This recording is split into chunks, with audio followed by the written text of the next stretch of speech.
I want you to take just a minute. At the top of your outline, it says write down 3 things you do every day or several times each week. I want you to write down 3 things that you do every day. Don't think too hard about this. It's not rocket science. Just put down 3 simple things that you do every day. I need to explain a couple of terms tonight. Our topic tonight is the best evidence for creation by our God. I'm going to tell you what I think that is. And I'm going to tell you I think this will be the most uplifting study of creation you've ever been to. And by the end, again, you can tell me if I'm right or not about that. I'll also tell you I think 3 groups of people will leave this presentation. The first group is people who catch the enthusiasm and the energy that I have for what we're going to talk about. And those are people who are going to leave saying, wow, I've never thought about it this way before. Second group are going to be thinking, it could be. I'll think about it. Third group is going to be, I think Scott may need medication or professional help. Could be. So my fear when I do this presentation is that the wow group is really small, the could be group is pretty small, and the needs help group is really big. And if I see men in white coats in the back, I'll know 85% of you think I need help, and I'll just slip out the side door by the time we get done. I will consider this evening a failure, a personal failure on my part, if you're more or less evenly distributed. My goal is that a vast majority of you catch a fire that I have for the topic we're going to talk about tonight, because I think this stuff is really cool. And if I've done a halfway decent job, by the time you leave, you'll think it's really cool too. That's my goal. I want to define a couple terms. We are a Fellowship Bible Church. We teach out of the Bible here. This session is not heavy on the Bible at all. So I need to define a couple terms. Special revelation, and we're working down the top of page 1 of your outline. So the first blank there is special revelation. And we're going to define this simply as this: what God has chosen to state specifically to us in His inspired word, the Scriptures or the Bible. This is the black and white of the Bible, is special revelation. They're words that God has given to men, maybe women, we're not altogether sure on all the books, but He's given them to somebody to write down, and they've been faithfully written down, and they've been inspired directly by the breath of God. Then there's another topic, another kind of revelation called general revelation. And I find that this is not as well known, and frankly, my conclusion is that we don't give it enough credit. And so our presentation tonight is going to be largely based on this, general revelation.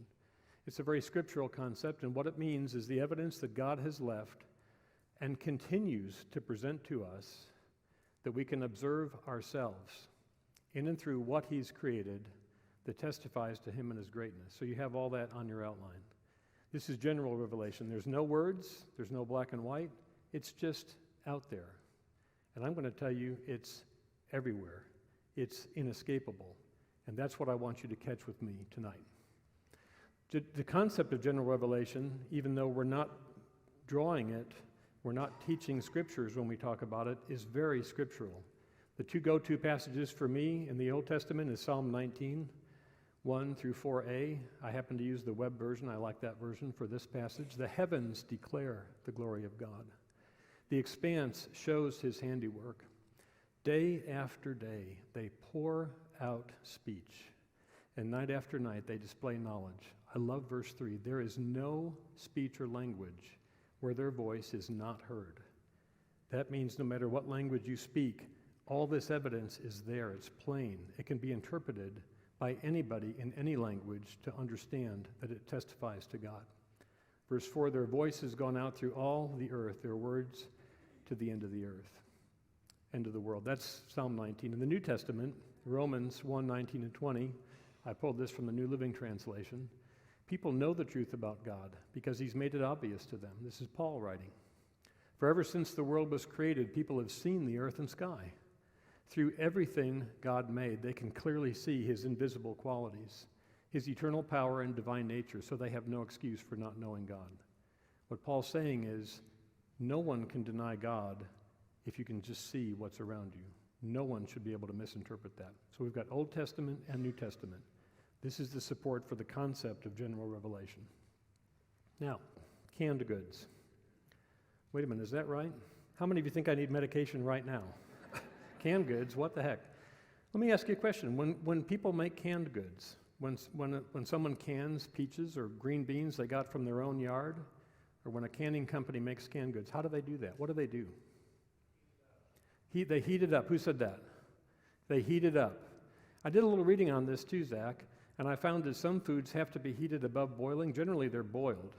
But some foods have to be heated above boiling, so they have to use pressure in order to get the water to get hotter than boiling and not actually boil. So there's a combination of heat and pressure.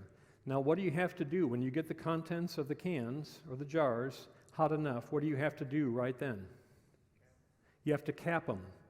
And they have to be what? They have to be sealed really, really well.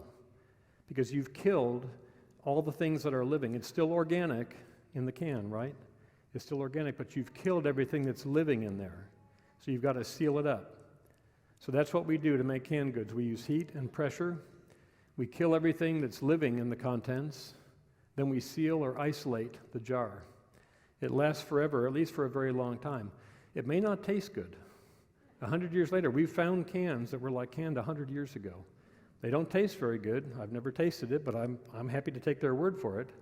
They don't taste very good, but you know what? It won't kill you because there's nothing actually living in there. How does it go bad? How does a canned good go bad?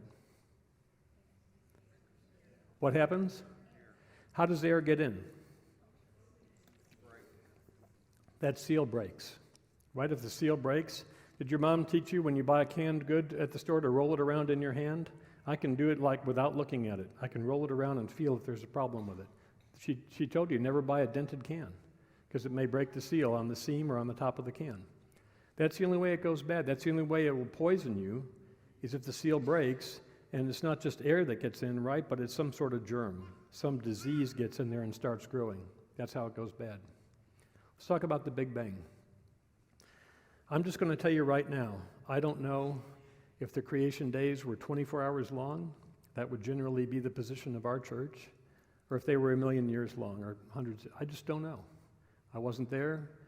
I think there are very smart and well-meaning and good-intentioned Christians on both sides of that argument. It doesn't matter to me. You can't get there without God, either way. So we're going to assume tonight that it is the Big Bang. We're going to say, what are we being asked to believe with the theory of evolution, with the Big Bang? I'm okay with the Big Bang. Let's talk about the Big Bang for a minute. When I first heard of the Big Bang, I want to say I was a teenager. I don't think the theory is really that old. I think it's like within my lifetime. Anyway, when I was a teenager, what I remember learning was that all the matter in the entire universe was in a little thing the size of a pea.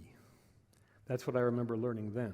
So like this church, this city, this planet, this solar system, this galaxy, the entire universe, all the matter was in something the size of a pea. So I thought to myself today, well, Scott, that's 40 years ago. Maybe they've changed the theory since then. I looked it up. Found a really interesting article. They speculate now that it was, let's just call it a ball, an extremely dense, energized, very, very heavy, right, ball. They speculate now it was somewhere between 7 inches across, so roughly the size of a human head. Roughly the size of a human head up to 168 meters, roughly a city block. So it's a lot bigger than what I learned when I was a kid, which was a pea, but still, it's really, really tiny, right, compared to the whole universe. So what you have in the Big Bang, and let's just assume it happened that way. I'm okay with it happening that way. I don't know. I'm not advocating it, but I'm okay with it. Because what you have to cause the Big Bang is a lot of what? Heat and pressure. Everybody with me? You have something with all this matter and all this energy that's compacted, something births it to blow up, to explode. You have tremendous heat and tremendous pressure. Now, the universe is not infinitely wide. We have some idea how wide it is, really, really huge. Like it's, for practical purposes, it's infinite to me, it's infinite to you, but it's not, in fact, infinite. It has an edge. And we've had people make estimates of how wide it really is. So if the whole thing started in the Big Bang, I'm great with that, because you know what? There was nothing living at the time. And is it a sealed system? It's sealed in the sense that there's nothing beyond it. And there's empty space. I don't even know what you'd call that. It's not even really space. There's an edge to it. And there's nothing beyond it. Is everybody with me? At the point of the Big Bang, and from then on, you have a whole bunch of matter in which there is nothing living. Everybody with me there? So far, so good? Do I need medication yet? We okay? All right. Let's go on.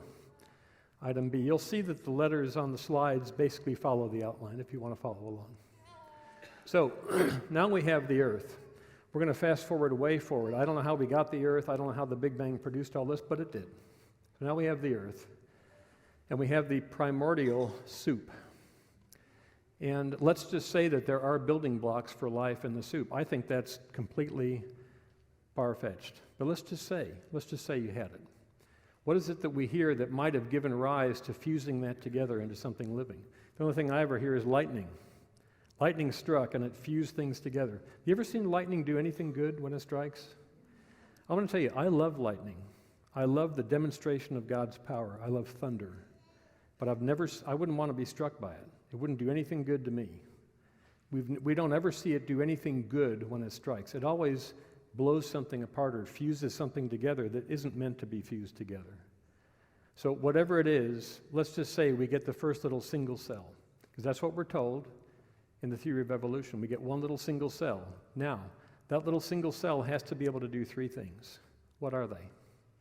Someone shout something out. They have to be able to multiply. What else? How does that cell survive? It has to be able to eat. So let's start with that. That single cell has to be able to eat.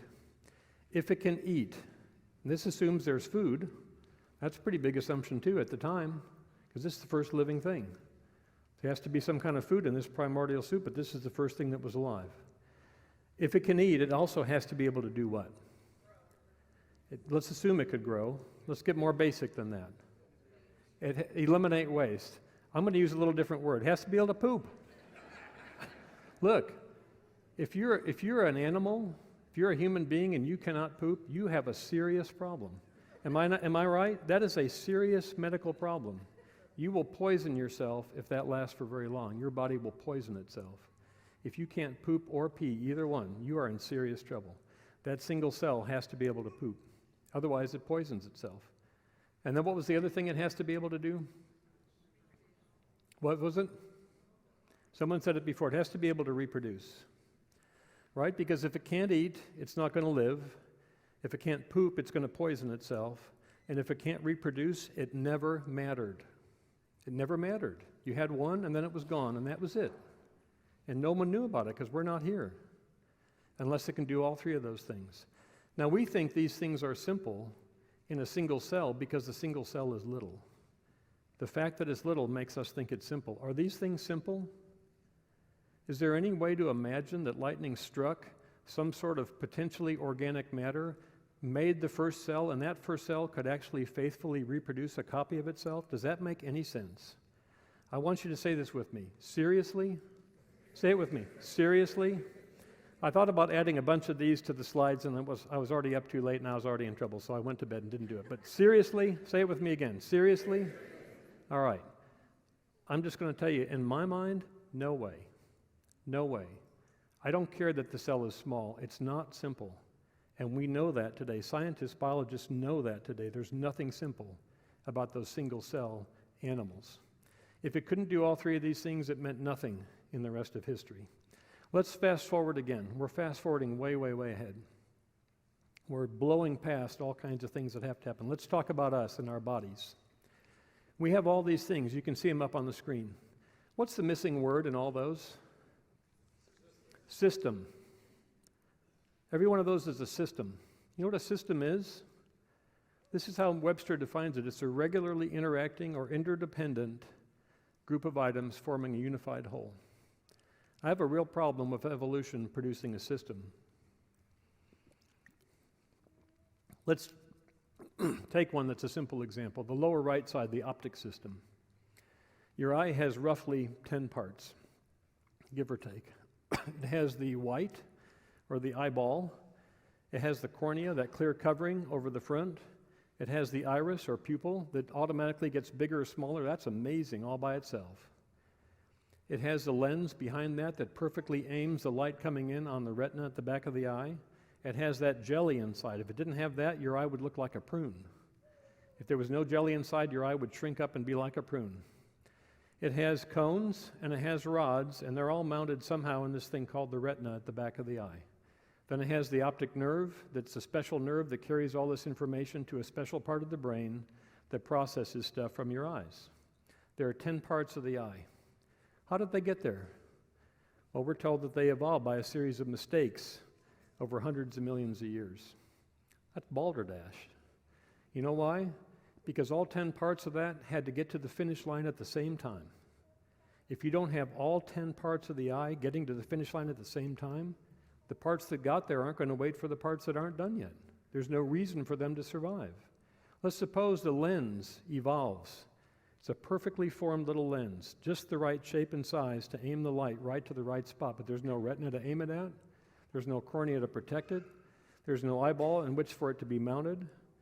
There's no vitreous fluid to put the right distance between it. It's just sitting there, just a little lens in this organism. What's the point of that? So you've got 10 parts of the organism that all have to evolve by accident, and they all have to get to the finish line at the same time, because one part's not going to wait on the other 9. It's not going to, it has no function. Unless you have all the parts of that system, it doesn't matter. It doesn't serve any purpose. Everybody with me there? Say it with me. Seriously?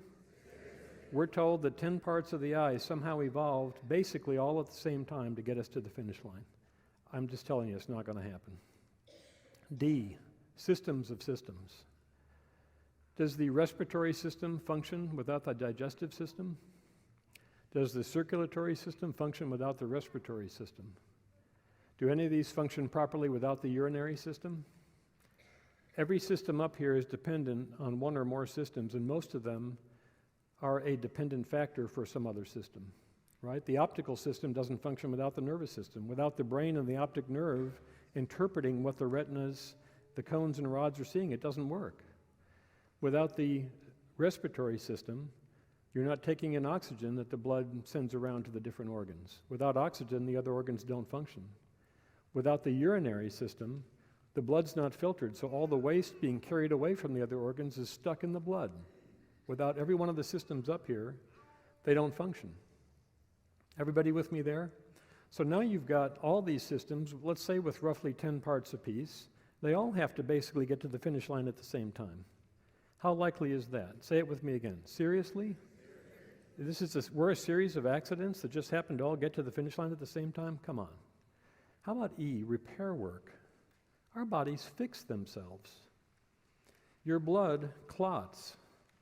If it didn't, we'd all die at an early age. First time we got cut, we'd be finished. Without that clotting action, the first entity that had blood wouldn't have survived. It had to have the clotting action at the same time. We break a bone, it grows back together again. It may be dysfunctional, it may be deformed, it may be twisted the way it grew back together again, but they, all by themselves, they grow back together again somehow. Our skin gets cut, it grows back together again. It heals itself. Our bodies do repair work. How many of you are in engineering and you'd like to come up with a machine that fixes itself like that? We have yet to do anything like that. We can't even come close to that. But our bodies do that automatically. And we kind of take it for granted because it happens every day, whether we're paying attention to it or not. All these systems that are up here, there's one more system. What is it that's missing? Somebody say it. There we go. Who was the brave soul that said that? Okay, the reproductive system. Let me tell you something. Reproduction is a big deal to God. It's a big deal to God in lots of ways. Let's look at a couple things. The reproductive system, as unlikely as the other 10 systems are to have evolved, the reproductive system is far less likely to have evolved. Do you know why? Because you have to have 2 complete systems, each one with roughly 10 parts. Parents, don't worry, I'm not going to name off the parts. You're safe. The female and male reproductive systems each have roughly 10, 12 parts. You have the same problem as you have with all the other systems in the body. They all have to evolve and get to the finish line at the same time. But on top of that, they have to evolve and get to the finish line together. 2 completely separate systems have to evolve and get to the finish line together, and they have to function together.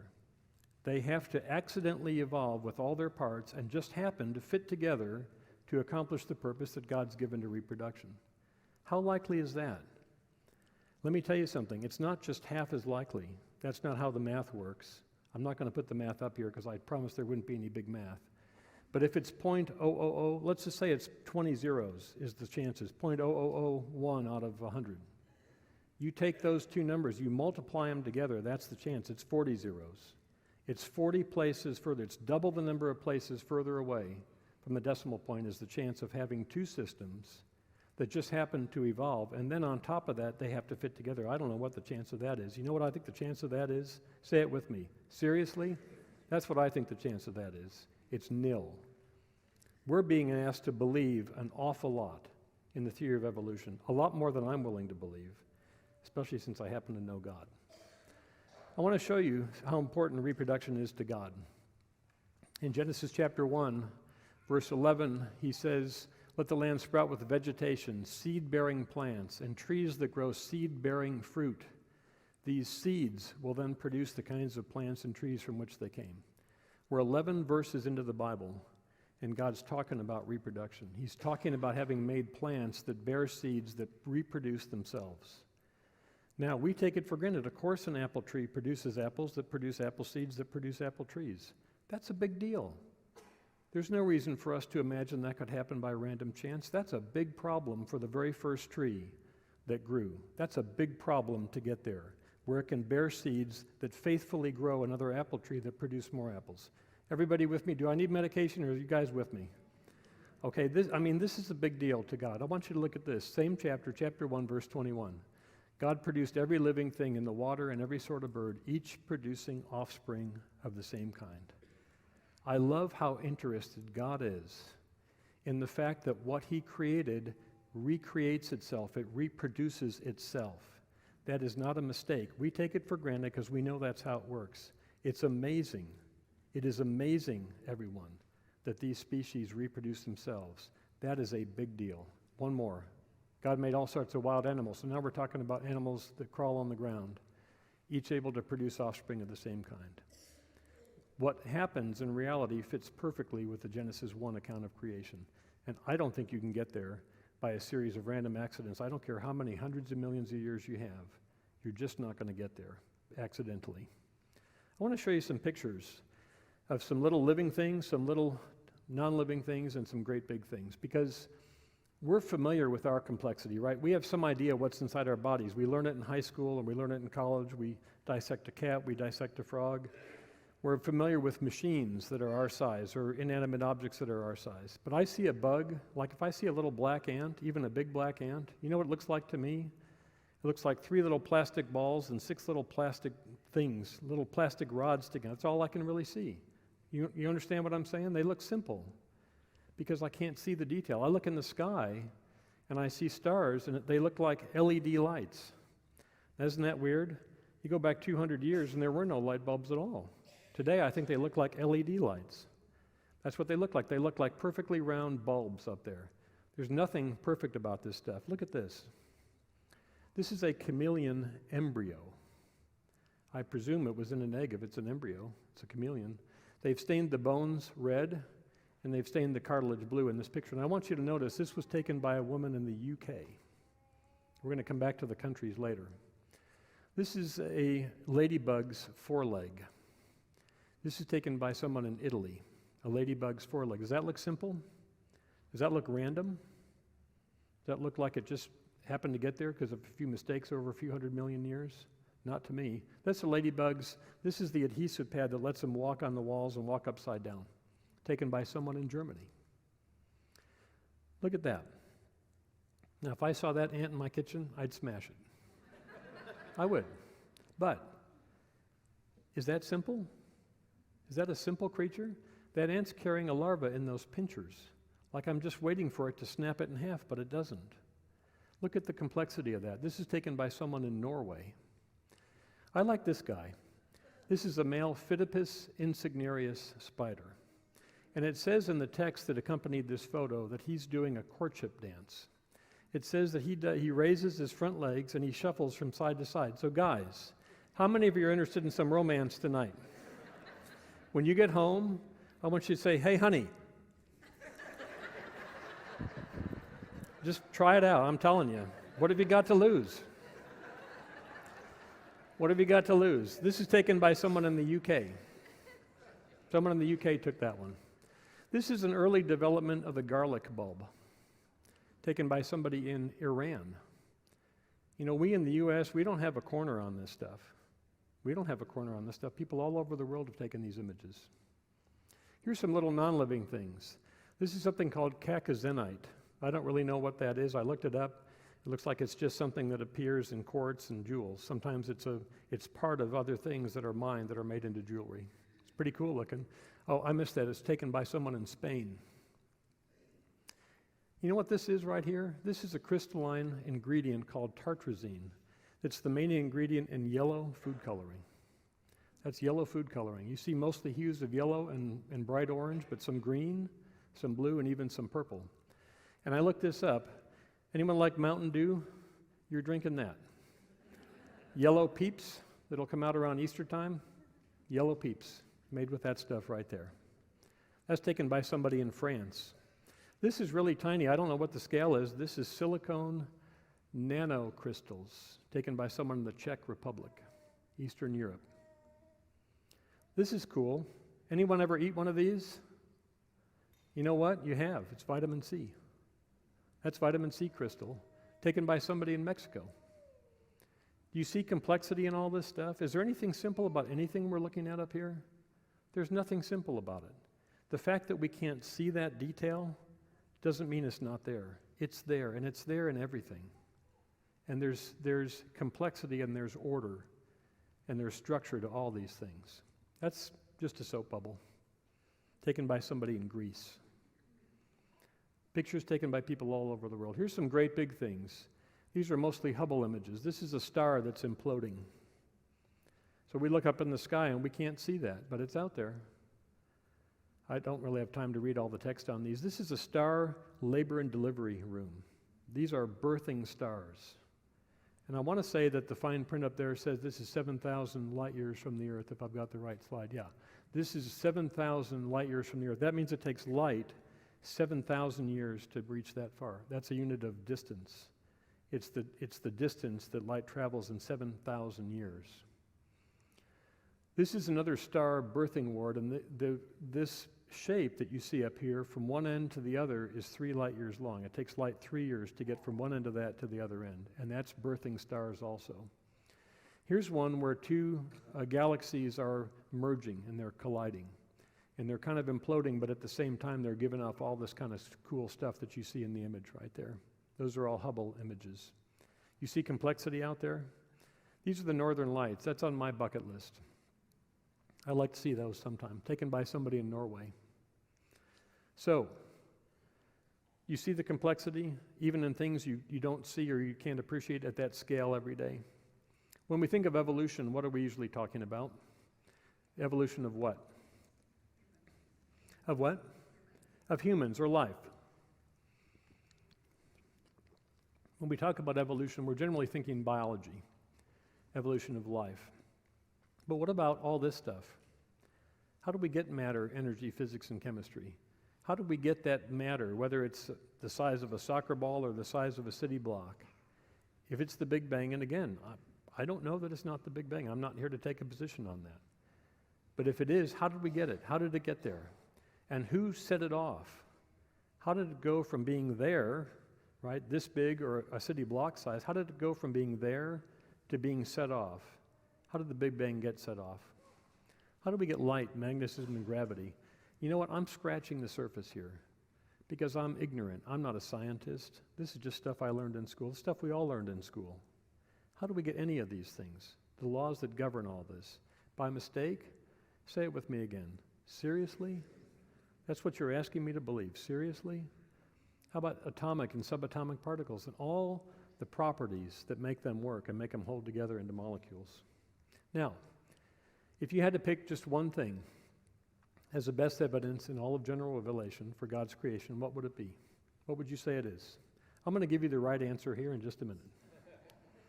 What would you say it is? Man. What about man? Just because we're here? Say it again. Who said that? Made in God's image. What do you mean by that, Tom?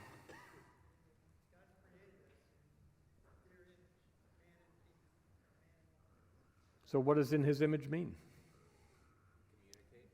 Communicate? Is there a definitive answer to that question? I don't think there is. It just says we're created in his image. I've heard teaching on that, and that is where we're going to go. Let's go back to the context in Genesis. God spends 6 days doing what? If you're following in the notes, we're on page 3. He spent 6 days doing what? Creating. At the end of that 6 days, what did he create? What did he create at the end? Man. He rested after he created us, but the last thing he created was what? Hey, who said that? All right, that's right, Samson. He created man. That's the last thing he created at the end. At the time he created us, he said 2 unique things he didn't say about anything else he created. The first one is we're created in the image of God, just like you said, Tom. The second one is we're supposed to have dominion or rule over the earth or subdue it or something, whatever the translation is. Now, let's look at this word create. Because God just spent 6 days creating. I've heard lots of, let me go back to this slide for a second. He says we're created in the image of God. I've heard lots of teaching on what that means. I've heard that means intelligence, logic and reason, the ability to process structured steps. I've heard that it means a moral code, like a conscience, that we all have a conscience. But here's the thing I think is interesting. God just spent 6 days creating. And again, the Bible doesn't tell us which of those is what God meant when he says in his image. Maybe it means all those things. It probably does. But here's something I don't really hear out there in Christianity. He just spent 6 days creating. And at the end of that creative burst from God, he creates us. And he says, I'm going to create man in my image. And what do we do? Anyone there with me yet? We create. So let's take a close look at this. The definition of create, I love this, on Merriam-Webster.com. The first definition says to bring into existence. And it gives the example, God created the heaven and the earth, Genesis 1. That means to bring into existence something that didn't exist at all, right? So this is talking about creating something from nothing, which is exactly what God does, but only God can do that. Definition number 4 is to produce through imaginative skill, i.e. to create a painting, or to design like to create dresses. So, before I go any further, I want to give you 5 cautions. Number 1, we're not God. Everybody with me there? We're not God. We're also not gods with little g. We're not even gods. We're subject to God. We're sinners. And we're in need of redemption from our sin. I just want to draw a very clear distinction between us and God. Because I'm about to tell you how cool you are. I don't want you to get a big head. So that's why I'm telling you this first. We're not God. We're not little g gods. We're sinful sinners. We need redemption. And we're subject to God. But let's look at us. We're on page 3, item B. We're on number 1. Just look at the words come up here. We have incurable, insatiable curiosity. We cannot help ourselves. We want to find out, what would happen if I did this? Look at the word on there in blue. We imagine what might happen. We think about it. We visualize it. And then we have to try it. How many people have lost their lives, especially in like the backwoods of Oklahoma, just trying stuff that was stupid? Hey, what would happen if I did, whoa, I'm gone. Right? We lose our lives doing this stuff because we can't help it. We're insatiably curious. We can't get enough of it. Hey guys, I wonder what this button does, you know? You might be a redneck if you know someone whose last words were, hey guys, I wonder what this button does. Look at all the stuff we do. We poke, we dig, we cut things open, we dissect, we look in them, we experiment, we replicate, we study them. We light things on fire. We cook, we freeze, we fly, we explore. We send robots and spaceships to see what's out there. We want to know what do those things look like that we can barely see from here. We imagine it all, and sometimes we risk everything. We literally risk our lives, and sometimes we lose our lives as people because of our incurable, insatiable curiosity. Natural resources. This is a great one. This is from one of my favorite books. Many of you know this, the book of Job. I find this interesting because in chapter 28, this book was written and the events happened somewhere around 3,000 or 4,000 years ago, somewhere in there. Maybe more than that longer ago, not any more recently than about 3,000 years ago. And so in chapter 28, focus on the white words with the underline. People mine silver, refine gold, dig iron, and smelt copper. 3,000 to 4,000 years ago, we were already specializing in these different kinds of metals, figuring out how to get the stuff out of the ground to make them, and then how to purify it so we could use them for something. Look at the next one. I love this. We shine light in the darkness. At that time, 3,000 to 4,000 years ago, how would someone shine light in the darkness? Did they have batteries and a flashlight? What was light? It was fire. It was a torch. Okay, so we're carrying torches, carrying fire around, because that's how curious we are. Is that a risk? You bet that's a risk. Look at the next line. They descend on ropes, swinging back and forth. You get the picture? It says we cut a hole in the ground, we find a cavern, and now we're going to go down on a rope. Now, if we're going down on a rope and we're shining light in the darkness, that means we're going down on a rope carrying what? Okay, this to me, if I picture myself doing this, it doesn't end well. Because I picture myself with the fire swaying back and forth, and pretty soon that fire touches what? The rope, and I better get down in a hurry. And once I get down, I have no way to get back up. I'm down, and that's it. This is the kind of risk we take, and this was written 3,000 to 4,000 years ago. Keep going down to the white words in their line. These are treasures no bird of prey can see, no falcon's eye observe, no wild animal has walked upon these treasures. No lion has ever set his paw there. People tear apart flinty rocks and overturn the roots of mountains, cut tunnels, and uncover precious stones. They dam up the trickling streams and bring to light hidden treasures. That's the stuff we do. Does anything else in God's creation do anything like that? My dog will dig in the backyard sometimes. Do anything like that? Not a chance. Say it with me. Seriously? We're supposed to be the next thing from the apes? Do they do anything like that? Are they even close? Do you see what I'm saying? We are a world apart from the next most smartest thing in all of creation. We are a world apart.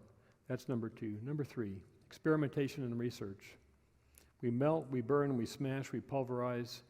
You can read the words up there. We soak things, we dry them, we mix them, we separate them. We fuse them together, we layer them together, we sculpt, we shape, we do all this kind of stuff. We develop glue and adhesive to stick things together.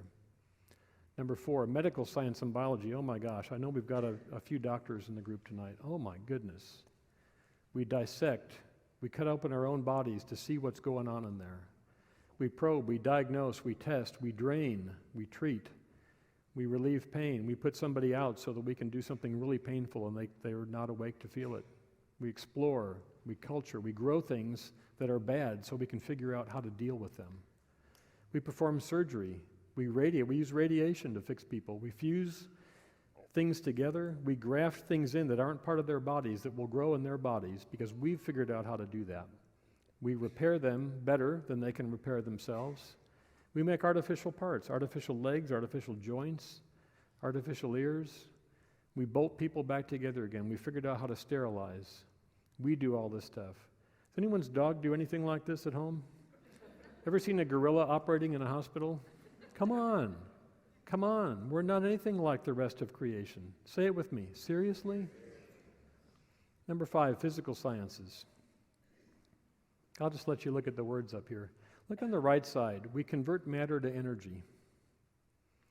We replicate. We analyze light and electricity. You can't even capture them. It's not like you can capture them in a test tube. They're there 1 second and they're gone the next. We figured out how to deal with that and how to utilize that.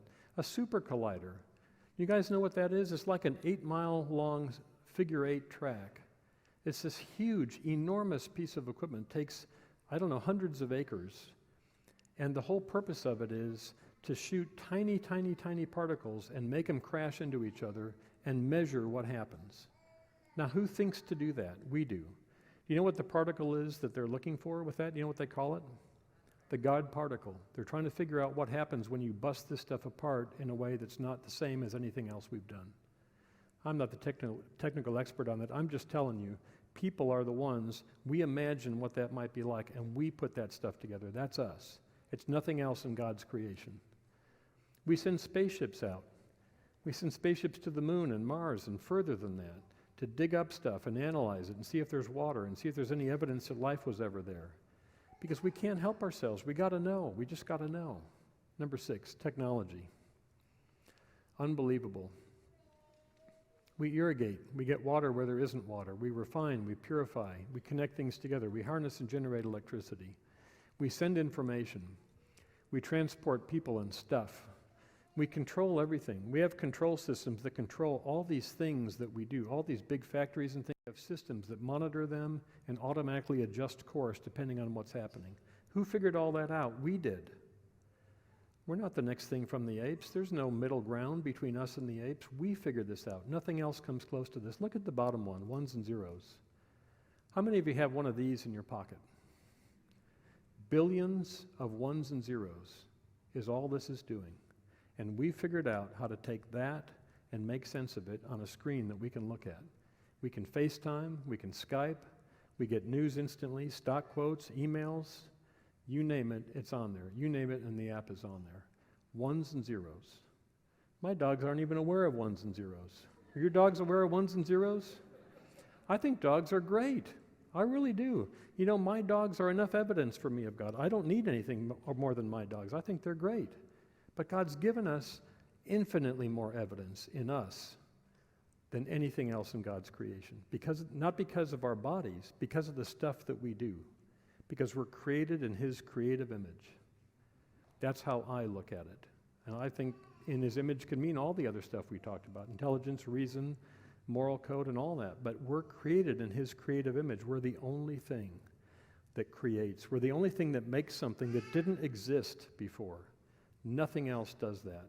Birds build nests. That same species of bird builds the same nest every time. It's programmed in. There's no architectural prints. There's no tweaks in the design. There's no improvements. It's the same every time. We are constantly tweaking everything. Let's keep going. In the area of technology, I want you to look at this.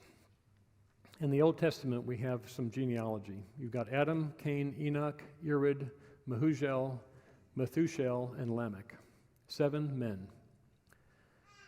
In the book of Genesis, it tells us about Lamech's son. So this is the 8th generation of man. It's Adam plus 7. 7 additional generations after Adam. Look at the words in white. Lamech had 3 sons. One was the first of those who raised livestock and live in tents. The first livestock rancher. 8 generations in. We already have specialties. We already have divisions. We already have expertise. We have a guy now who's the first expert on livestock. How cool is that? 8 generations in, we're already figuring out, I was meant to do this. I'm good. I can breed animals. I can take care of them. They thrive when I do that. 8 generations in, we have the first of all who play the harp and the flute, music. What a gift from God. 8 generations in, someone's already figured out a wind instrument and a string instrument. And we have a specialist. We have the first band director. 8 generations in. We also have 8 generations in the first expert in forging tools of bronze and iron, the first metal worker, the first guy with expertise in metallurgy. As unscientific as it was then, you have an expert. You have someone who got really good at that. Doesn't know about livestock, doesn't know about music, he knows about metalworking. 8 generations in, didn't take us long. Architecture and engineering. Look on the left side, about halfway down. We bring light into a building. We bring water in, and we keep water out. How important is water to us? It's really important. How devastating is water where we don't want it? It's really bad. We figured out how to bring it in where we need it, into the bathroom and the kitchen, and we figured out how to keep it out where we don't want it, which is pretty much everywhere else. We figure out roofing systems. We figured out how to seal up the building, how to make the foundation so that water runs away, and how to grade the land so water runs away and doesn't run into the house or any building. We figured that out. We dig foundations, look on the right side. In engineering, we fly in the air, we defeat gravity, we explore space. We monitor the ground. Anyone have an earthquake app? Tells you when there's an earthquake anywhere around the world. Unbelievable. Hey, they happen all the time. I had no idea they happened that often. Get an earthquake app, it'll scare you to death. We measure earthquakes. We find oil. We drill and find oil and water miles below the surface. We put roots down a building to ensure that they're stable. We go way, way, way down. We dispose of waste. We build amazing factories, and we make things ever taller and longer. Are we dominating the earth? Do you see how we make things much larger than us? We're the only thing that makes things way, way, way bigger than us. Nothing else does that. Nothing else makes things at all. But how much cooler is it that we make things that are giant compared to us? We figured out how to put all that together. Number 8, commerce. This is my business. We travel, we harvest, we process, we market, we sell things, we package them. We bank and invest and make calculations for all that. We lend and borrow. We import and export. From eons ago, we ship goods all over the world. We trade with barter, or at the bottom, we develop money and monetary systems as a way to equalize how we're trading back and forth. We compete with each other, and we earn somebody's business. Not everywhere in the world, but here we do. Commerce, the whole area of commerce, exploration and travel. Through history, we've always explored. On foot, by donkey, on horseback, by horse-drawn coach, by automobile. Look at all the stuff we've come up with. Boats, ships, trains, zeppelins. That wasn't a great idea, but we tried it. Blimps, helicopters, jet airplanes, rockets. We go way underwater. We figured out how to make the calculations to keep a submarine from caving in on itself under tremendous pressure under the water. Then we figured out how to make a nuclear sub so it could stay underwater and not be detected and be real quiet for months at a time. The stuff we do is amazing. Zipline, how about that? We've even come up with that recently. That's fun. We travel however we can at the time. Does anything else do anything like this? Anything else in God's creation do anything like this, remotely like this? Say it with me. Seriously? We're just the next thing from the apes? They tell me my DNA is 99% like the apes. You know what? I don't care. It's not enough. It's not the DNA. That's not the issue. It's what we do. It's whose image we're created in that allows us to do all this cool stuff, because nothing else comes anywhere close to this. And everything else God created is also really cool. It's all really cool. You with me? All the pictures of stuff we looked at, they're all cool. But what's the coolest thing? We are. We're the coolest thing. Remember, we're not God, we're not little g gods, but we're really cool. We are really cool. All of you are really cool. Human performance and competitive spirit. In every way conceivable. Olympics, every sport, diving, gymnastics, horse, all of them have best practices. All of them have coaches. They all have experts. They all have research. They all have journals. They all have sports reporting and coverage. Even on the right side, board games. When we get together with family, we play board games, card games. Little kids play hopscotch and duck, duck, goose. We start at 3 years old with this stuff, and we love it. We love getting together and having the connection and the camaraderie of playing games and any kind of competition. I'll race you to the mailbox. Whatever it is, we're constantly competing. Number 11, music. How many of you love music? Music is a bona fide gift from God. I just happen to understand how frequencies work and octaves and notes and things like that. Can we change the way frequencies and musical notes work? Do we have any control over those? No. They're hardwired in there. Middle C is always going to sound like middle C because God has set that up. But look what we do with it. Within the confines God's given us, look at the stuff we do. Look at the musical instruments, the wind instruments, the brass instruments, the stringed instruments, percussion, keyboards. Look at the different styles on the left and on the right. We come up with melody. We come up with bass, one of the most underappreciated parts of music to lots of people. Seriously, the bass is critical to the chord that you hear. It defines the chord. Chords and rhythm and all the instruments we come up with, arrangements. You know, a symphony orchestra, somebody has to write every part. If there's 80 instruments, someone has to write 80 pieces of music. Every measure, every beat has to be scored. We do that. Do your dogs do that? Every once in a while, I'm walking the dogs outside at night and I hear what I call a dog symphony. It's a bunch of dogs howling. They sound anything like that? They have a top 40 dog chart. Oh, the schnauzers are on their way up this week. No such thing. We do that. Nothing else does this stuff. And we love to pay homage to God in our music. We love worship music, right? We love to sing to the Lord God Almighty. Number 12, the arts. This is an area truly that I think I underappreciated for a long time. And today I look at stuff, even artwork I don't like. It doesn't matter that I like it or I don't, because what it shows about our creativity is infinitely amazing. Look at all the stuff up here: painting, watercolor, charcoal, pencil, ink, sketches, diagrams, photos, sculpture, sand art. Anyone see the YouTube things where they've got the light table and they're making stuff on the sand? It's unbelievable. That's a fairly new thing in our creativity. Performance dance, couples dance, moonwalking. How do they do that? Plays and skits, movies and film. I love movies. Anyone else love movies? My wife and I love movies. I want to tell you something about the connection between movies and music. Anyone else cry at movies? If you guys promise never to tell anyone, I'll tell you, I cry all the time at movies. I'm a basket case if the movie is a good tearjerker type movie. You know what really does it? It's not just the plot, it's the music. If you'll think about the really good tearjerker movies, it's always the combination of the music and what's happening on the screen. It's the plot and the music. Clint Eastwood did American Sniper. I should have cried in that movie. I did once. The reason I didn't cry a whole lot more, he chose to make it with no music.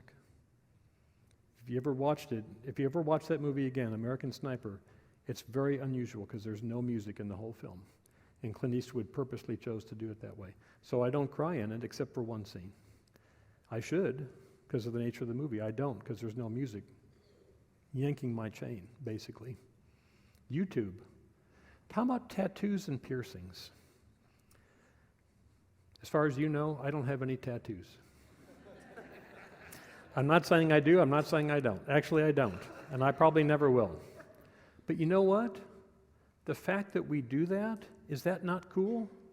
I'm not saying I appreciate someone with tattoos from head to toe, but does anything else in creation do tattoos? Does your dog have a tattoo? Do whales do tattoos underwater on each other? Hippos, do they make tattoos? Cats, you name it. Nothing else, they don't think of it. It doesn't occur to them. It occurs to us. Piercings. I don't have any piercings either, I'll just tell you that. We think of that. Nothing else thinks of anything like that. The fact that people do that stuff is amazing. It puts us not in the next notch up on the belt, it puts us in a whole separate class from everything else under the sun that God's created. 13, clothing. How many of you, if you look down right now, if you just look down right now and realized you had no clothes on, what would you think? What would your reaction be? Yeah, who said that? Ah, that's right, Jerry. Ah! If you saw me up here, you'd all go, ah! Right? Why don't we wear clothes? Right? The evolutionists want to say, well, it's because of the weather, because it gets cold. Has it been cold here for the last 3 months? There's no good reason for us to wear clothing in Tulsa, Oklahoma in June, July, August, or September. We shouldn't wear clothes. If that's the deal, we just shouldn't have them on. Does your dog think anything of clothing? No. He'll lay out in the living room in all his glory. He doesn't care about clothes. He has no modesty. He doesn't understand it. Let me show you something about clothing. We wear clothes in every culture. We wear something to cover up the most private of our parts in every culture. Something, even if it's really small. Nothing else in creation wears clothes. Nothing. Nothing else thinks about it. Why do we? It lines up perfectly with this. Before the fall, in Genesis chapter 2, Adam and his wife were both naked, and they felt no shame. This is a big deal to God. They were naked, and they felt no shame. They didn't even know they were naked. After sin, what happened? They ate the fruit, and it says they realized they were naked, and they sewed and made coverings for themselves. And God said to them, who told you you were naked? It's a result of sin. My dog's not aware of sin. He'll just lay wherever. Not me. I'm not running around like that. I could put a sweater on my dog. He'll be okay with that, but it doesn't occur to him. He doesn't think it's important. The fact that we wear clothes lines up perfectly with Genesis 14. This is one of my favorites. Scheming, conniving, and ne'er-do-wellery. That's a word I made up just for this presentation. Look at what we do. Now, I'm not endorsing any of this stuff. But are we creative? When we're up to no good, are we creative? We are super creative. Look what we do. We lie, we swindle, we cheat, we gain someone's confidence, and then we rip them off.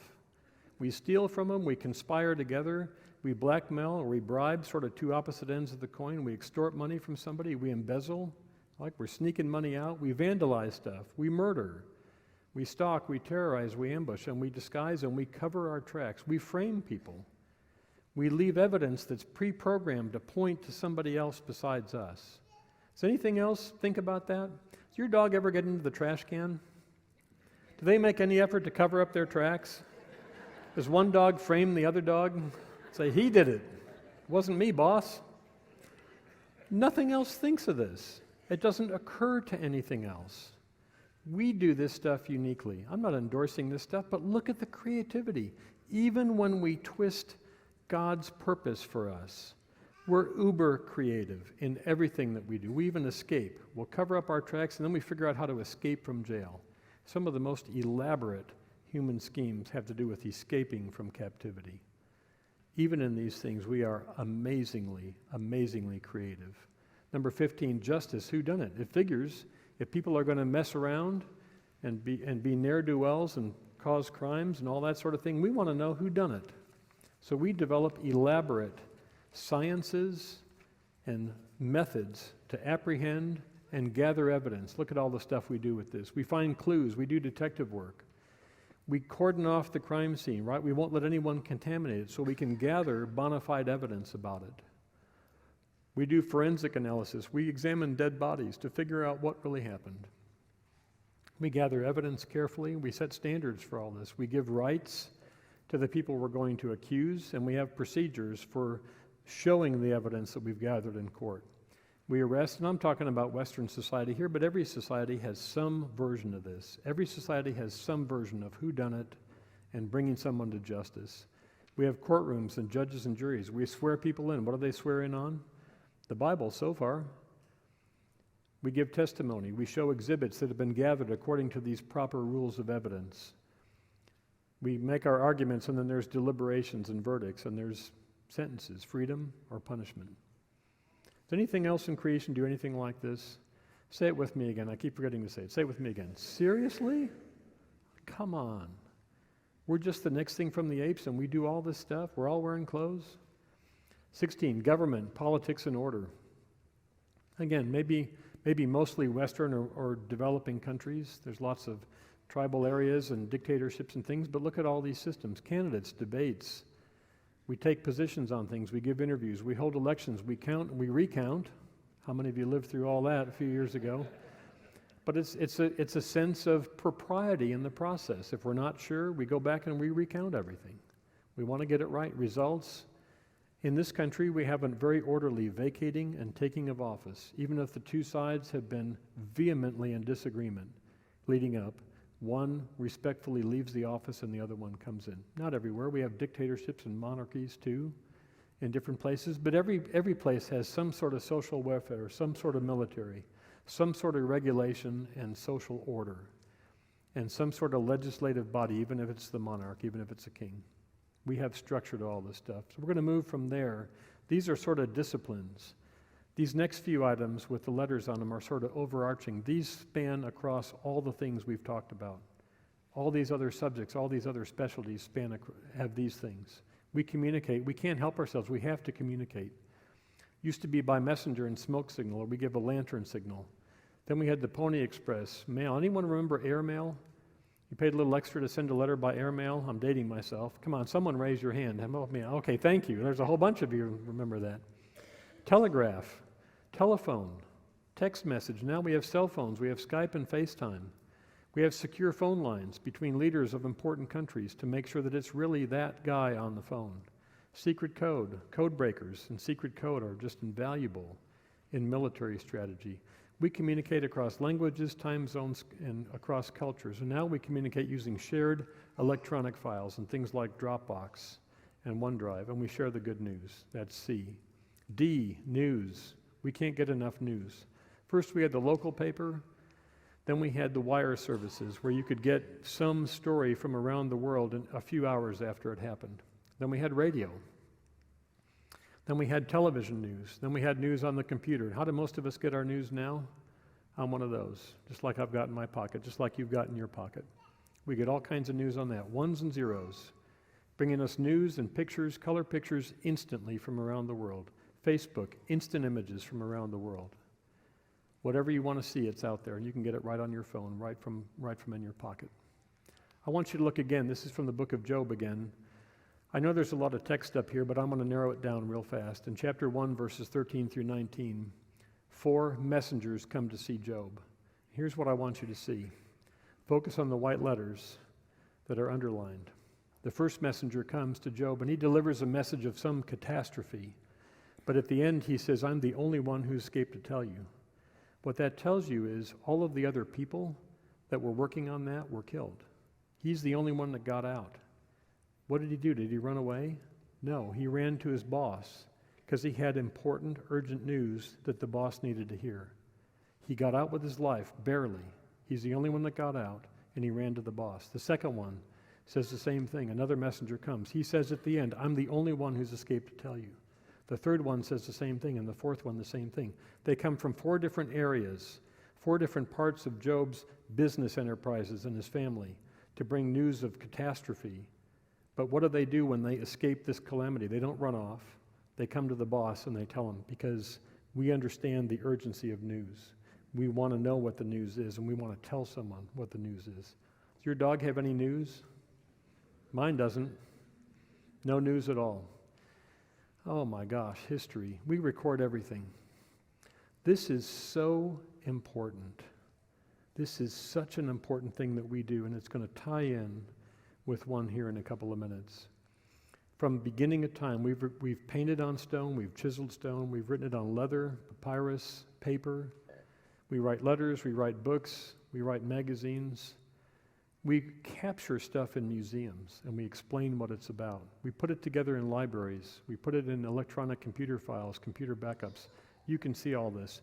We are driven to record everything that's happened so that nobody has to wonder what happened yesterday or 2,000 years ago. It's all there. It's all there to be found. And a number of people over the millennia have been driven to record books that have become our Holy Scriptures. F, organizing. Look at this. In militaries numbering millions of people, we're very organized. Would a military function without organization? Would it function without very strong structure and a command and I give an order and you're going to follow it? It wouldn't work that way. Does anything else in creation come close to that? Right? Even geese flying don't really do anything like that. They fly in an order and there's a leader, but not like that. In businesses, we have dozens or hundreds of thousands of people in the largest businesses. We organize and share information. We alphabetize and index it. Now we have online search engines where you can find it like that. We collaborate and brainstorm. But even before the online search engines, we had ways of doing all these things, right? There was the state of the art in that time because we've always been driven to do this stuff. We collaborate and we compete. Competing makes us all better. It makes us race. It's the same thing as the race to the mailbox. We're competing to be the first one to bring a product out or to make an improvement to a product. It improves everything. Sometimes we collaborate professionally. Sometimes we're not collaborating at all. We're racing to be the first one there. We recognize and protect intellectual property. So we give people a structure in which they can invent something and own it for a long enough time to make it worth their while to spend the money and the time and the effort and the energy to put it together.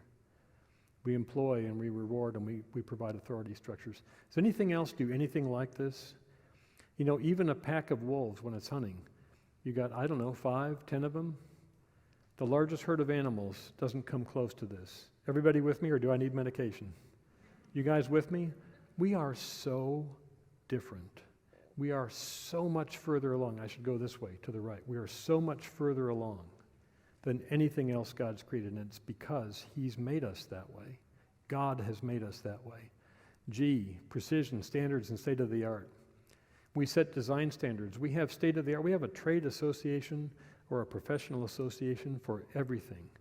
Even in medicine or engineering, or business, we have trade associations for disciplines within those things. We allow patent protection. We continually make things more precise. We check and double check and triple check, and we keep replicating experiments to make sure that what we thought still holds true. We measure, we compete, we improve. We publish, we expose things that are wrong. Someone will do research and say, I didn't get that conclusion. You need to know, I got a whole different result. And here's the result I got. We apply standards to all this stuff. H, scale. We apply our ingenuity, our curiosity, and our creativity to things of every scale. The images you saw before that are super magnified are taken by very precision, high-power microscopes, but we go down to subatomic particles with electron microscopes, and I don't know what the current technology is that makes really small things visible. We know about atoms and protons, electrons, and neutrons, molecules, microscopic matter, tiny parts, things like a watch, and animals, plants, and machines roughly our size. Look at the words in blue. Giant animals, and giant plants, and giant machines, giant trees. We cut them down and we figure out how to make really big, long boards out of them. Giant animals, we capture them and we group them in zoos. Or if they're endangered, we figure out how to breed them so we don't lose them altogether from the planet. Do you see us subduing the earth in those blue words? We build enormous buildings and we send spaceships out to space. We're the only thing that does stuff on a much bigger scale than us, and the only thing that looks at things on a much, much, much tinier scale than us. Nothing else is even aware or even conceived of. It doesn't occur to anything else to do any of that. Education. This is another one that is just critical, and this is uniquely human. We recognize the need to pass everything down. This, I just can't overemphasize the importance of this. Whether we do a good job of it or we do a poor job of it, we are driven to make sure that the next generation knows the best information that we know. So we research infant and preschool ages. We have schools. We have vocational schools and training. We have colleges and universities. We have advanced degrees and doctorate degrees and research fellowships. We have experts on every subject, and we pass the expertise through generations. But here's the key.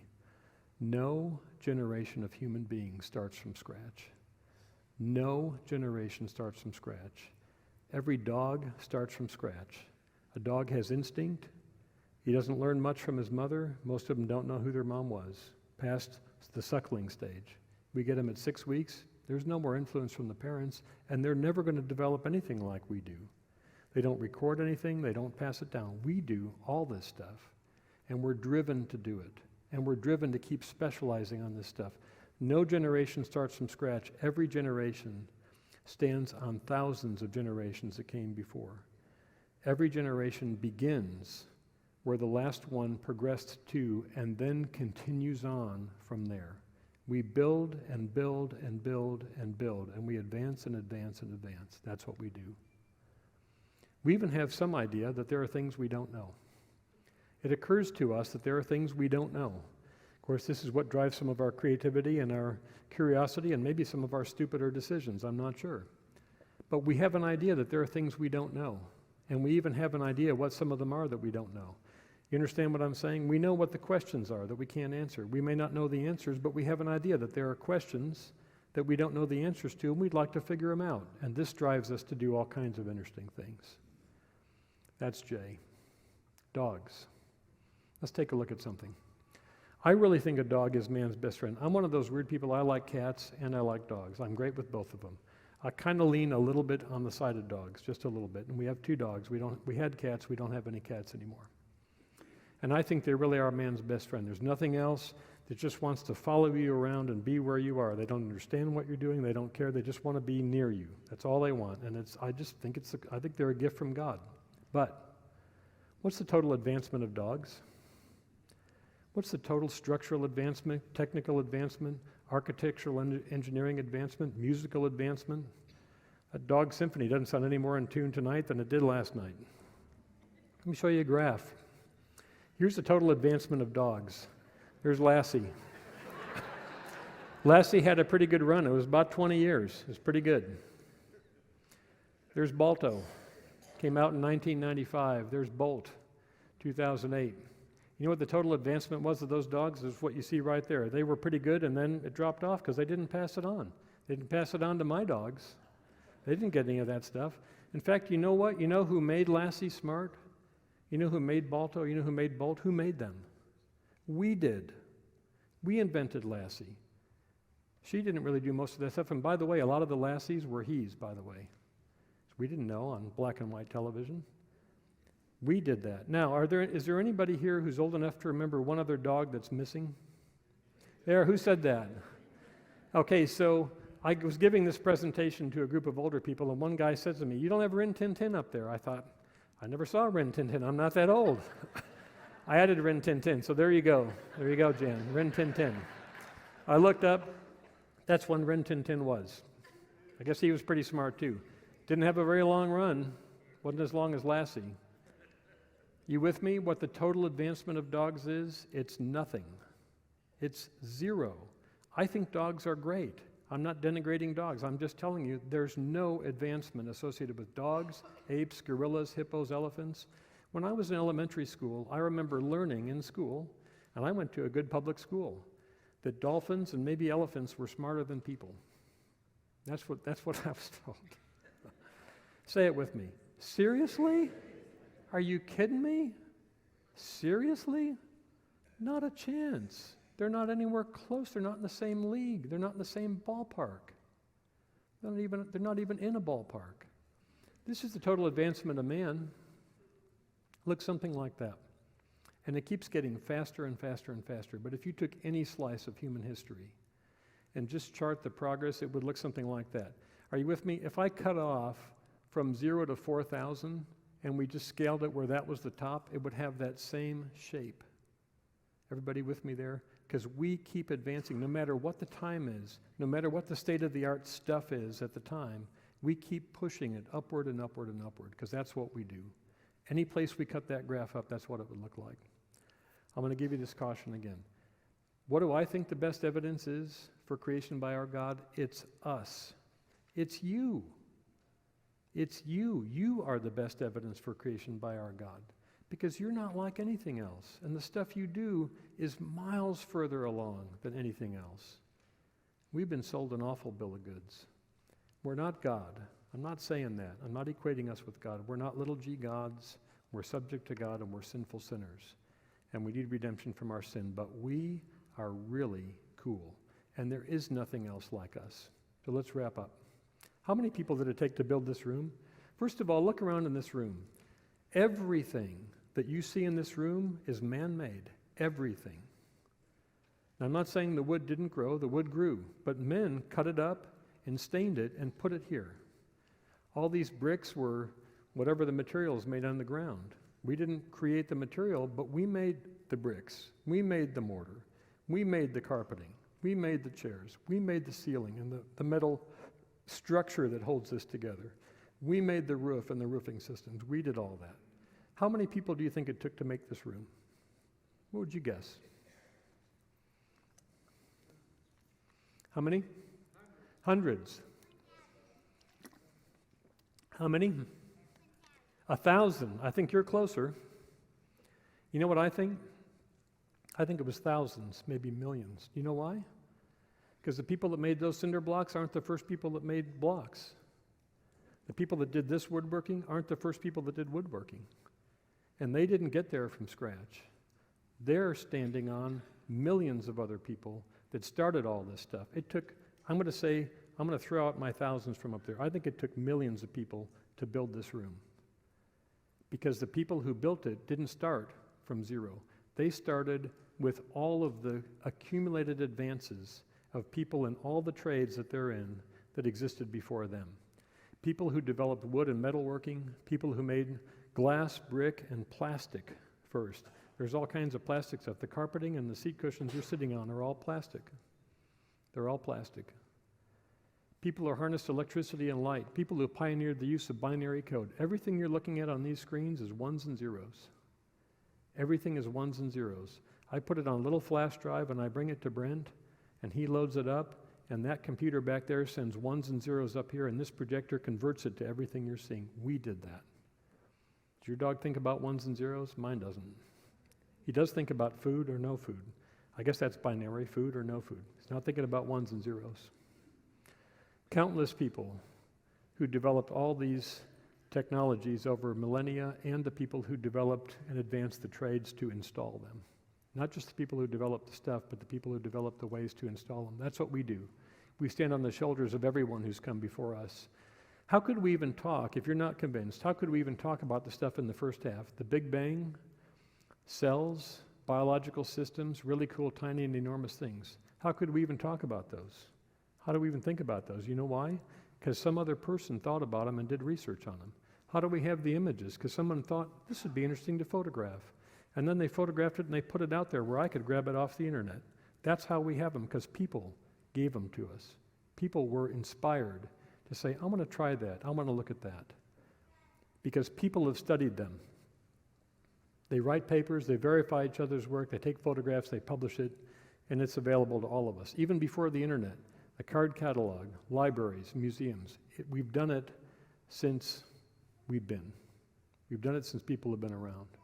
See, we are the best evidence for God. This is believers and non-believers alike. Believers don't have a corner on this. We are all created in the creative image of our God. Whether a person acknowledges that or not, they are created in God's image and they have these creative attributes. All of us are the best evidence for creation by our God. From every race, every nationality, every religion, and every background. Remember those pictures? Italy, Czech Republic, the UK, Mexico, Iran. A huge variety of nationalities and cultures. We're all curious. We don't have any lock on curiosity in the Western world or in the U.S. It's everywhere. And it's been everywhere since the beginning of time. We all reflect God's amazing creativity. All right, I'm going to promote a little television. I don't advise watching too much TV, but let me tell you something. I watch every episode of 60 Minutes. God's fingerprints are all over what they report on. Even if it's criminal activity, even if it's dysfunction, the creativity is there unmistakably. And they have all kinds of stories on there. I personally think it's excellent journalism. And every week, week after week, they have 3 stories that will show you human creativity in some form, fashion, or another. Shark Tank, another one of my favorite shows. America's Got Talent. Anyone else watch that? Will you see dysfunction on America's Got Talent? You bet you will. This year, they had a red-headed, bearded transvestite singer. Now, I'm not a big fan. I was kind of glad he got voted off. I was good with that. Does he show creativity? He does. Is it twisted? It is to me. I think it is. But do I see the image of God, twisted though it is? Do I see that person showing this kind of creativity? I absolutely do. And there are so many acts on that show that aren't twisted, that are bona fide, what we would call just good, clean, amazing creativity. I'm going to put a little plug in. The finals are next week, Tuesday. Next week, Tuesday, you'll see the top, 10 or 12, distilled out from all the others. You will see the best of the best next Tuesday night. You need to watch it because you will see God's amazing stamp on every part of that program, including the production value. The program is produced, it is top flight. Everything about it is produced at a top flight level, and you will see amazing human talent. I used to love Undercover Boss for the same reason. I saw humanity, I saw creativity, etc., etc., etc. I think you can't miss it. Surely we, people, are the best evidence for God. We're His highest creation. We're the only thing made in His image. And this is the point. We're the only thing that creates. Nothing else that God has created in turn creates. Yes, a beaver builds a dam. It always looks basically the same. There aren't high-rise dams. There aren't summer dams in the north, winter dams in the south. There aren't cottage dams and apartment, multifamily dams. There just aren't. Same thing, everything we do, we have disciplines and we advance and we keep on propelling ourselves forward. Nothing else holds a candle to us. You guys catching this with me? I don't ever want you to look at you the same again. I don't ever want you to look at us the same again. Only we create. Only we've dominated the earth. I'm telling you, we've been sold a real bill of goods. To us, to imagine that we got here by a series of accidents and this is how we got to be this cool is ridiculous. It is utter nonsense. We are created in the image of our almighty, omnipotent, omniscient, ultimately ultra-creative God. And that's why we do all this stuff. And who's our creator? John chapter 1. In the beginning was the Word, and he was with God in the beginning. Through him all things were made, and without him nothing was made that's been made. Chapter 1, verse 10 and 14. Though the world was made through him, it says, it explains the world was made through Jesus Christ. If that's news to you, I'm here to tell you Jesus Christ is our creator. That's very clear in the scriptures. It says the Word became flesh and made his dwelling among us. So the Word was with God in the beginning, and through him all things were made, and he became flesh.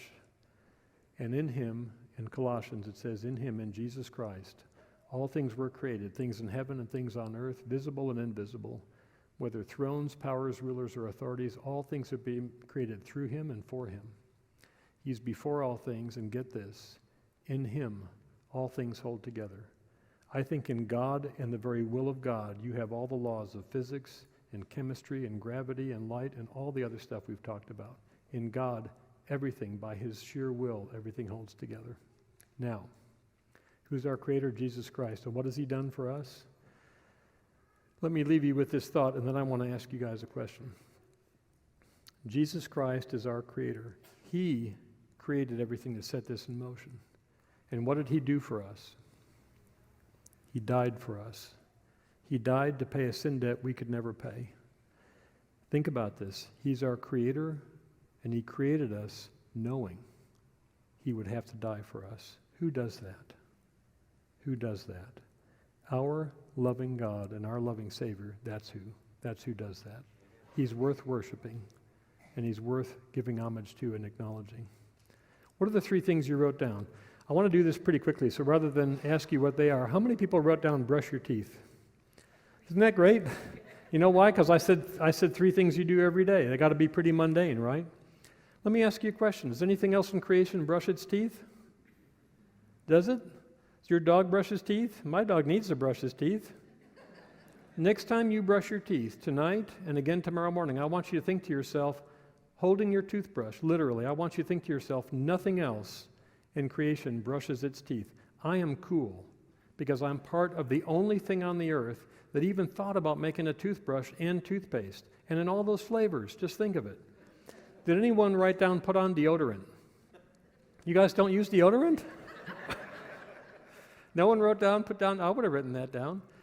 When you put your deodorant on tomorrow, I want you to think to yourself, nothing else uses deodorant. We people have figured out that we stink, and we need to do something about it. And we figured out how to market that and make money off of it on top of that. And we keep advancing deodorant, right? Anyone put down drink coffee? No, only one? Okay, what did you guys put down? Let me stop on coffee real quick, because think about this. We grow coffee beans, we harvest them, we ferment them, and then we roast them, and then we ship them around the world, and then we grind them up, and we pour boiling water over them using umpteen different possible ways, percolators and brewers and French presses, I mean, you name it. We drink coffee. Next time, how many of you drink coffee? Next time you have a cup of coffee, I want you to think to yourself, I'm part of the only species that ever thought to do anything as cool as how we make coffee. It's simple, and we take it for granted every day because it's so easy. There's nothing simple about that process, and there's nothing accidental about it. And it's not an accident that we're the only thing that does something like that. What did you guys write down? If you didn't put down deodorant and coffee, what did you put down? What did we do? We breathe. Okay, so that's a natural function. Okay, what else? What was it? Eat. Let's talk about eating. Where do you buy your food? At the supermarket. Does anything else buy food at the supermarket? Does anything else create the food distribution systems? They figure out how to process meat safely, how to make milk into cheese, how to freeze foods that last for a long time or can them like we talked about. Nothing else does that. Any moms put changing diapers? I spoke to a group of young moms one time, and I said, how many of you put changing diapers? About half of them did. You know what? That's the bane of a young mom's existence, isn't it? You were there, I think, Stephanie. That's the bane of a young mom's existence. Young moms, I don't ever want you to change a diaper again without thinking to yourself, I'm part of the only species on earth that even thinks about making a diaper, much less why it's important or changing it. We're the only thing that does that. The most mundane things that we do, cleaning my glasses. Nothing else has glasses. Nothing else thinks about how to make our sight better. Nothing else thinks about cleaning them. If they had them, they wouldn't think about cleaning them. You guys with me? How many of you think I need medication? All right, we got a couple. All right. Thank you, Rick. I knew I could count on you. How many of you think, wow, that's where I want you leaving tonight? I want you to not leave here unaffected. I want you to leave here knowing that you are part of God's highest creation and that you are the best evidence for creation by our God. And if you're here, I'm not asking you to raise your hand, but if you're here and you're a skeptic or you're an unbeliever, I want to tell you something. You as an unbeliever, you are the best evidence for creation by my God. And you are the best evidence for creation by your God, even if you don't know he's your God. You are the best evidence for his creation because of the stuff you do. Believer or not, it's the stuff we do. I've come to think that we are the very best evidence for creation by our God. I want to close our time in prayer. I'm running a little late. Thank you guys for hanging with me. Let me close our time in prayer. Heavenly Father, I'm so very grateful for each person who's here, for each soul who's here. And I pray that you wouldn't let anybody leave here, including me, unaffected by what you show us in your general revelation, by all the cool stuff we see every day. We walk right past it and we don't think it's amazing. We're too used to it. But God, it's all amazing. The stuff like plants and our dogs and animals and wind and clouds, all of it, it's all amazing. But help us, Father, never to believe the lie that we're the next thing beyond the apes or the gorillas. We're nothing like them. We have some physical resemblance to them, but what we do is worlds, it's galaxies apart from what anything else does, and it's because you've made us that way. You get all the credit, Father, and you get all the glory, but we're the evidence. We're so used to ourselves, we don't see it. We're not amazed by ourselves anymore. I pray that everybody in this room would be amazed by themselves and what people do, what our race, what our species does, because nothing else does anything like it. Jesus, you are our creator, and you are our redeemer. And you created us knowing you would die for us, to show your love for us, and to save us from a debt, to pay a debt we could never pay. We thank you for that, Jesus. We thank you so much for giving us all this evidence of the care and your interest in creation. We thank you for making us as cool as you have. It's in your name, Jesus, I ask the blessing on all these people and an awareness, a heightened awareness of how cool they are because of you, all because of you. It's in your name, Jesus, I ask this. Amen. Thank you for being here. Thank you.